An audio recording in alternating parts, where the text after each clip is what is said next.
皆さんこんばんは。夫婦の晩酌トーク。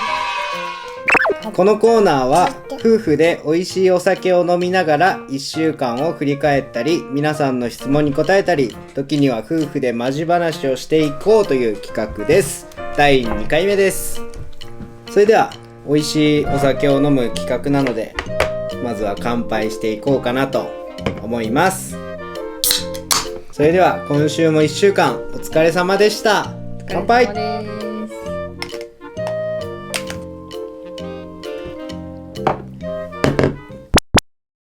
今週のゆねここをざっくり振り返っていきたいなと思います。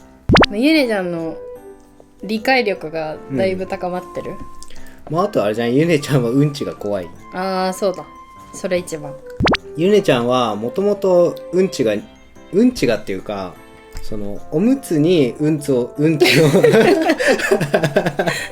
おむつにうんちをすることは全然大丈夫なんですけど、だった。あ、そっかそっか、大丈夫だったんですけど、お風呂とかでたまたま裸の時にボトッとうんちをしちゃうと、急に自分から出てきたうんちにびっくりしちゃって、すごい大泣きするんですよね。走って逃げるよね、お風呂でよくしちゃうんですけど、その時にもう見て、うわみたいな、ドン引きからのなんか悲鳴のように泣くよね。多分皆さん見たことあると思うんですけど、猫の背後にキュウリを置いて猫が振り返ってびっくりするみたいな、あんな感じでもうすごいびっくりして号泣しちゃうっていう。それで今週もお風呂でうんちしちゃうっていうことがあって、でそっからお風呂も怖いし、でおむつにうんちしても泣くっていう、なんかそうあの時の感覚が蘇るのか、うんちが出そうになるともうすでにってこう泣きそうになってで出たら下に落ちてないかをこうめっちゃ探す、こうやってうんち確認してで泣きわめくっていうのが今週のゆねちゃんかな。でココちゃんはまあ離乳食だいぶ上手、まあ最初から上手だったけど上手になってきたよね。先週まではちょっと離乳食のタイミングが微妙だったのか、離乳食の時間になると泣くっていうか、食べながら泣くっていうことが多かったけど、多分あんまりお腹空きすぎても良くないのかなと思って、ミルクをちょっと飲んだ後とかおっぱいを飲んだ後とかに離乳食を食べるようにさせたらちょっとね安定した。なんかタイミングが難しいよね、機嫌もあるし、なんかちょっと安定してきたかな。まずはね、ご飯が楽しいと思ってくれればいいから。それでは、今週の後半は皆さんの質問の中から一つ答えていきたいと思います。今回答える質問は、ゆねここに何の習い事を習わせたいですかという質問に答えていきたいと思います。それではここからは今週のお酒を飲んでいきたいと思います今週のお酒は赤ワイン。これはね、で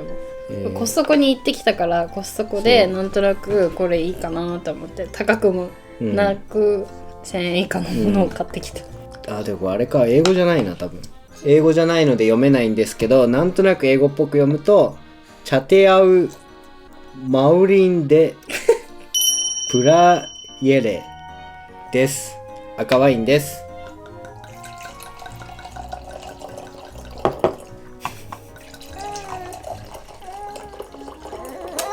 ルネッサンス。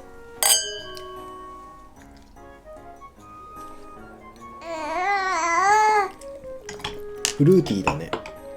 酸味が少なくて飲みやすい、でなんだっけ、習い事どう？まあやりたいものをやればいいとは思ってるけど、まあ小さいからね、判断ができないから何歳からやらせるかっていうのもあれだけど、ゆねちゃんは今確実に音楽とか踊りに興味があるわけだから、そういうのを一回、そういう体験教室でも一回行ってみて、ゆねちゃんが楽しそうなら、やってみてもいいんじゃないかなと思う。なんかこれは絶対習わせたいとかなんかそういうのはない。確かに、うん、パパ的にもあるわ。そうピアノはやらせたいなと思ってて、っていうのはピアノじゃなくてもいいんだけど、音感っていうのはさ小さい時にしかつかないっていうじゃん。なのよ。だから歌でもいいし、ダンスでもいいんだろうし、そういう音楽に触れる機会を作ってあげたいなと思ってて、っていうのが親としてやってあげられる部分、スープ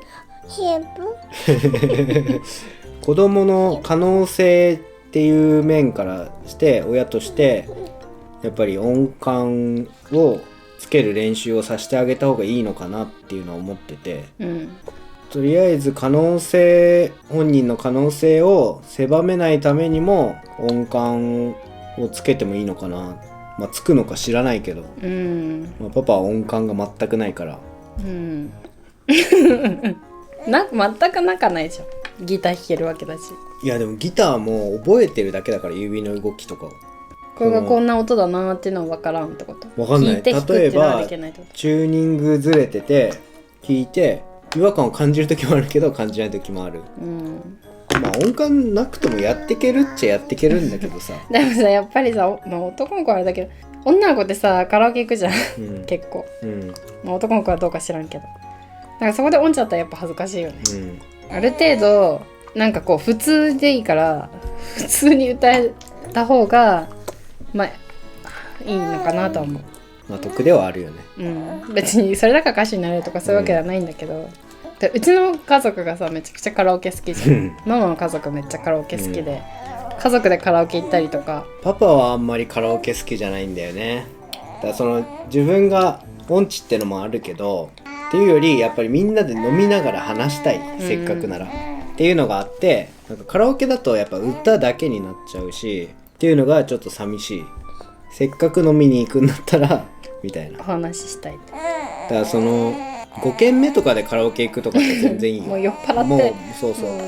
もうわけもわかんない状態でカラオケ行くとかはもう楽しい記憶しか残んないからいいんだけど、どうせ話しても覚えらんないから、だけど2軒目とかでじゃあカラオケ行こっかってなったりするじゃん、それは非常にテンション下がる。パパとママが付き合ってる時代の時もカラオケ行くのは結構3,4 軒目とかあったよね。最後朝までとか、別に音痴でも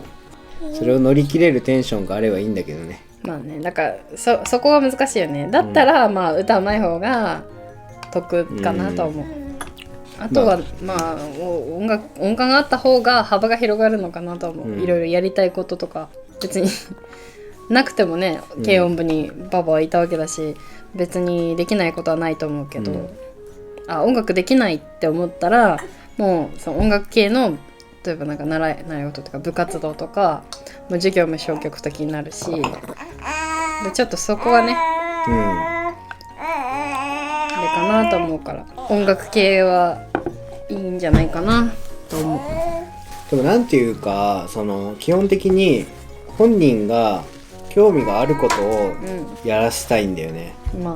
から今だからそれは判断できないからそう音楽ってことでしょとか、だからいろいろ触れさせて何でもいいからやらせてみて、で習い事ってなるともちろん月謝もかかるし何でもやらせるっていうのは厳しいとこなんだけど、できるだけ何かやらせてあげたいよね。なんか習いに行かなきゃいけないってなったらもう終わりだと思うんだけど、なんか行くの学校終わって今日友達と遊びたいのに習い事行かなきゃいけないとかだったらもう習い事やってる意味ないと思うんだけど、塾とは別としてね、楽しいことをね伸ばしてあげたらいいんじゃないかな、でもなんかさ習い事ってさ小さい小学校とかでさなんか中学校とか高校になったらさもう部活に一生懸命になったりするじゃん、ものによるけど中学校まで習い事空手とかしてたけど中学で部活動が忙しくなってそっちが楽しくなったら習い事やめたもんね。だからダンス部をやってたわけじゃん、それの基礎っていうかまずは体を動かすっていう部分が空手とかで培われてたっていうのもあるじゃん。だからそういうことでみんな習い事をするわけじゃん。だから、何やっても基本的に身にはなると思うんだよね。経験にもなるし、ただ良くないのは押し付けだと思うんだよね。その家庭によってはどうしてもこのスポーツをしなきゃいけないみたいなのあるのかもしれないけど、うちはそういうのないから、だからのびのび過ごせるようになるべくならねはい。最近仲良しになってきたよね、ちょっとずつね。くーちゃんはこっちに目がいってる。食べたい。そう、あとさ、その親族から言われるっていうのであれば、英語、よく言われるじゃん。パパはそれアンチ英語ではっきり言うと、ネイティブな発音が欲しいんだったら、今からやる必要もあるのかもしれないんだけど、それより他のことをさせてあげたいっていうか、うちでさ、その英語で話さないじゃん、全く。それで例えば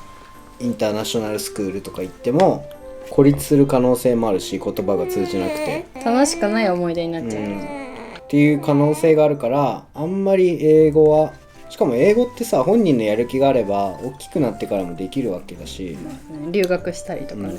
喋れた方がいいではあるのかもしれないけど、いいんだけど、子供の時だけやったってそうね、忘れちゃうもんだから、続けていかないとね。そうだってパパだって小さい時はさ、アメリカ人の子と一緒に遊んでたし、多少は喋れた、喋れてたかは覚えてないけど、多少はコミュニケーション取って遊んでたわけだから。でも今はもう全く喋れないし、沖縄の方言だって使わないから忘れてるし使わないと忘れちゃうよね、やっぱり。だからもしじゃあうちで英会話を習わせようっていう風になるんだったら、私たちも一緒に英語を勉強しないとダメだなと思う。確かに。だから一緒に英語を勉強して家でも英語を使ったりとか。そうなるよね。それよりはやっぱりいろんな経験をさせたり運動させたりとか、そういう面で時間を使いたいなって。とりあえず今はね。だから将来もし英語やりたいってなったらやればいいしね。英語に関してはそんな感じで思ってます。やっぱり習い事を通して人と接するっていう機会も、そうだね、他人の人への接し方っていうかね、家族じゃない他の人、先生でもいいしお友達でもいいしっていうのがあればいいかなとは思う、だから習い事じゃなくてもいいし、なんか地域の集まりとかあるんだったら、今はコロナでどうかわかんないけどあれば